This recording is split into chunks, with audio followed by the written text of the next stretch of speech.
Good morning, everyone. It's Andy from ACC Crappie Sticks. We're in Central Minnesota, out here in 10 below zero ice fishing. It's my first trip. We're out here with ACC's good friend, Brennan Schuette from Mid-Sota Guide Service, out here in the middle of a lake on snowmobiles. It's a really neat deal, really neat setup. So we're gonna take you through some of it. As the day goes on, do some different things. Hopefully set up a tent, get some heaters going. These guys are used to it. They're out here fishing 10 below without gloves on. Not me, but tell us what we're gonna be doing today, Brennan. How we kind of go about things is no different than what we do in the summer. Obviously, when you're looking for crappies in the summertime, what are you doing? You're trolling along a weed line, you're looking for structure. And what we do in the winter, we just drive out here with our snowmobiles and start popping holes in the ice. We're sitting on, I don't know, 3 feet of ice, 2.5 feet of ice, something like that. And what we're doing is we drop our LiveScopes down and we are just trolling over the top of the ice.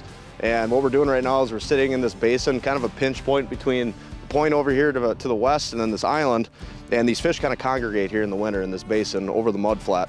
And so all we're doing out here is just looking for fish. We got some below us right now, but we're waiting for the sun to come up a little bit and let them get a little more active.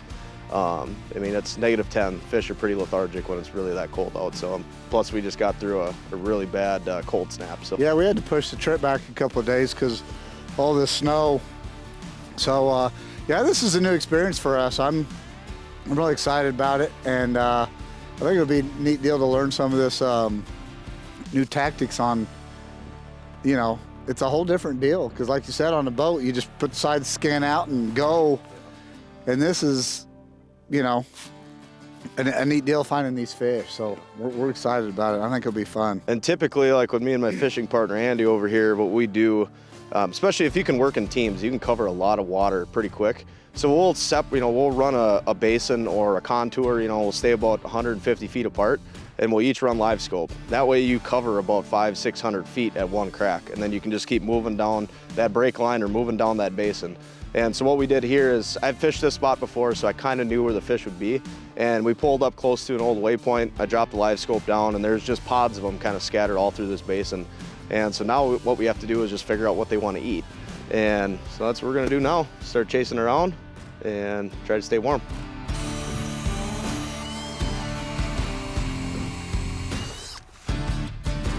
I mean, it's 10 below and you got 2 feet of ice. I'd think you've got 2 months, or I don't know. When's the season usually end? So every year, I mean, obviously it kind of varies. It depends on when we start getting our warmer weather trends. But this year, the way it's looking, I mean, we have -10 degree weather today, and I think by next weekend we're going to be in the 40s. And now with all of this snow on top of the ice, once that starts to melt and then it starts seeping through our main sheet of ice on top here, it does not take long, especially on sunny days. Yeah. Last year I think my last day on the ice was like end of March, and it just all depends. But when the ice really does turn bad is when you drive by a lake and it's just black. Everything on the lake just looks black, and what that is that top water has seeped through, and it just deteriorates the ice and it gets kind of spongy almost. We've fished on it, you can walk on it. I've had it where we actually brought 20-foot wood planks just to get out onto the ice because there's still 20 inches of ice out here. But when it turns black, that's kind of when I quit, just for safety reasons. Black? It's debris, dirt, dust? No. I mean, how does it? So it's just the, oop, I almost had a bite. Come on. Nope, didn't take it. So what turns it black is the sun, and once that water starts deteriorating that ice, it just turns it black. It's like the deteriorating ice. That's just the look it gives. And that's kind of the rule of thumb in Minnesota. When that ice is black is just when you kind of just don't want to go out anymore. At least, but there's some daredevils out here that'll keep going until the very end and fall through, and then they have to get rescued. The end of March. Yep. I mean, they're spawning. I mean, that's crazy how, it's so different. We try to do fishing reports, and it's so crazy that, I mean, we're gonna go wading in Mississippi, and you guys will still be on the ice. Yeah. We'll be catching 3 feet of water. You guys will still be out here doing this. Well, when Greg McCain reached out to me and he was asking for like a pre-spawn report, and I'm like, You know, we're like 4 months away from actual pre-spawn patterns for in the boat up here. So yeah, it's cool, you know, having you guys up and getting to experience, you know, kind of how we go about things up here in the North Country, and you know, and how we have to kind of wait to always be in the boat, it seems like.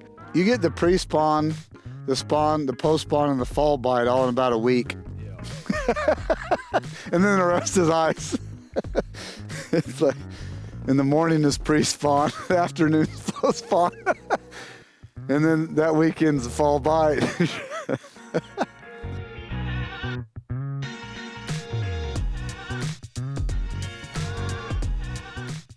Hi, I'm Andy Walker. So we're out here Central Minnesota right now. We just had a cold front move in. And what that's doing is it's slowing those fish way down, making them very lethargic. So to try to trigger those fish, they're not gonna reaction bite as much. We're downsizing, going to about a 2 mil jig and just a single stinger tail. And then I'm just working through my cadences, seeing what they react to. So I always wanna keep that bait just above them so they're up feeding to it. And I'm gonna start out with a wave and then slowly transition into some slower bounces and just see what those fish reaction is. And then once I get them to engage and start moving up, just continue to do what brought them in. Give it a short pause, and typically they're gonna give it just a nice little kiss right there on that pause. So what we're doing today is seeking out these crappies that are kind of situating over these flat basins with a mud bottom. And how we're doing that is we're utilizing the LiveScope to kind of be our broad sweep. Then once we pinpoint those fish, we're going to our Vexilars. And how we're using these Vexilars is this is gonna show us what we're looking at for bottom. Here we have a softer bottom. You can see that signal is extending down quite a ways before it gets a hard return. So we know we have a softer bottom here. And then you see here we have fish riding up about 5 feet off that bottom. So we're just trying to jig above those, bring those fish in. And so the Vexilar allows us to get more precise and get more real-time data on what those fish are reacting to and where they're sitting in the water column.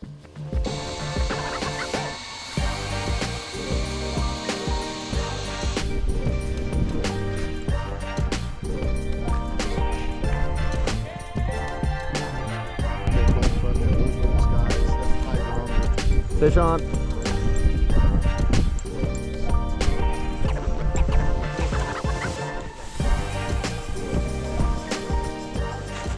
That's a good one. That's my biggest ice fish.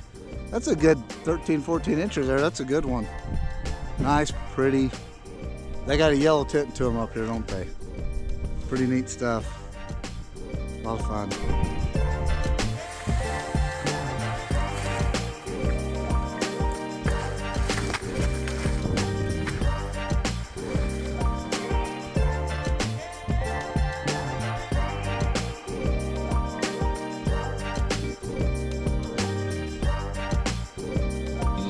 You're pointing at him. I'm looking at both of you. Oh, okay. Hey, get his fish. There we go. That's a little turd, I think. Well, maybe not.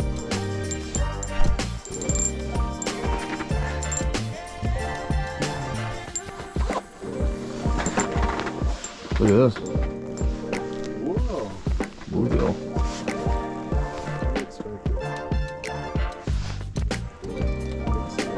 Yeah, it's a nice fish.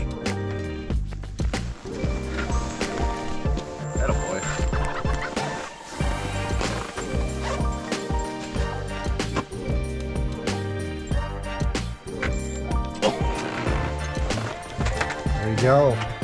That's awesome. On the Vexilar. Yeah, that's crazy. Maybe with a hot stick.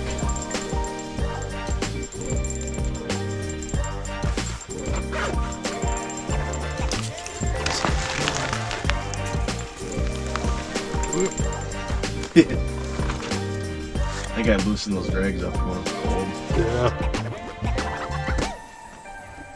Good job. Go. Hey guys, we're out here today. We've got a LiveScope, which is what most people are used to. Well, most people from where we're at are used to. And we've got a Vexilar, which I have no idea how to read it. I'm getting better at it, starting to figure it out. And ice fishermen love them. They've been using them for 50 years. So we're going to talk about the differences and the pros and cons to each one, because I think it's interesting. So you go ahead and take it and tell us about the Vexilar and what you like about it. Yeah, certainly. So the nice things about the Vexilar is it's a very mobile system, very lightweight. So when you're outside hole hopping, moving around, searching for those fish, works well for that. And then it's also real-time feedback. So when you're doing your jigging cadences, when you're working those fish, you're going to know right away how they're reacting to it, what their movements are, and kind of single out those fish through the school.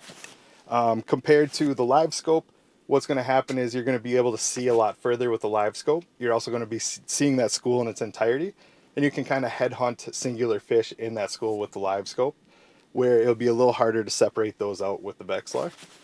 So definitely some pros and cons of both. The LiveScope's going to be a larger unit, a little less mobile, a little hard to hole hop with. So typically what I'm going to do is leave that mounted to my snowmobile, use it to find the schools, and then break the schools down with the Vexilar.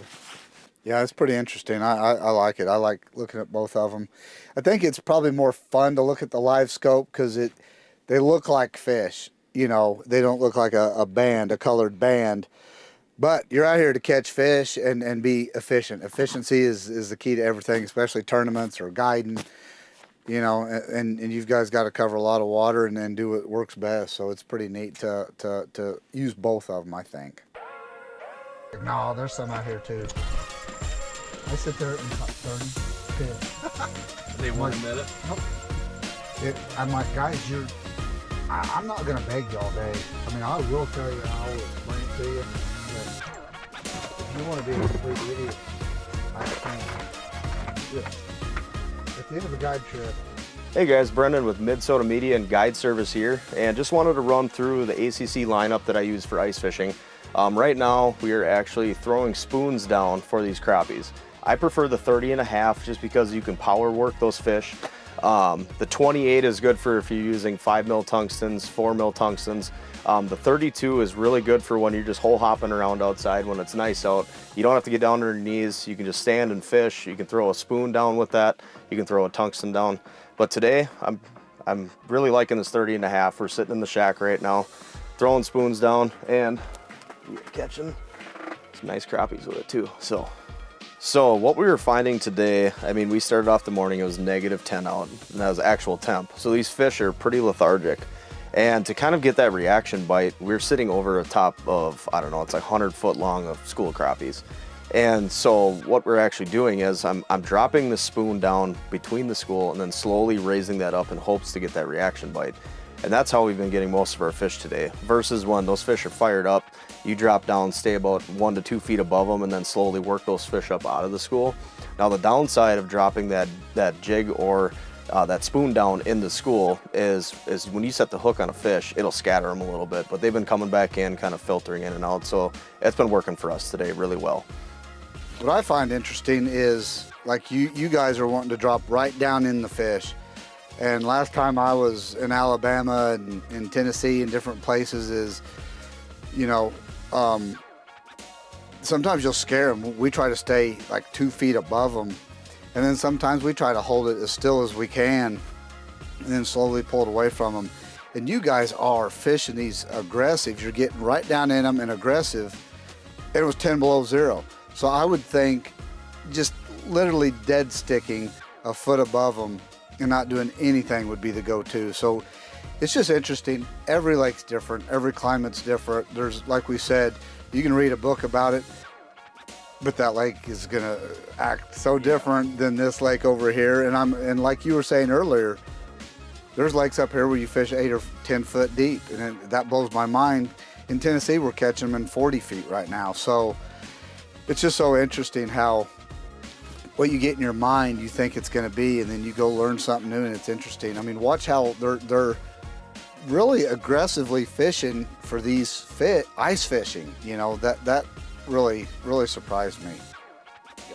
So we've been sitting in our hub shack now for about an hour, and we've been plucking fish out of this edge of the school, and the school goes for about 100 feet.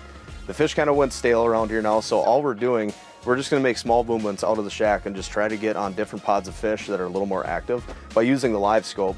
I just have it on forward-facing mode and just wanding it around, and you can actually pick out those bigger fish out of the school just by, you know, the screen return that you're getting.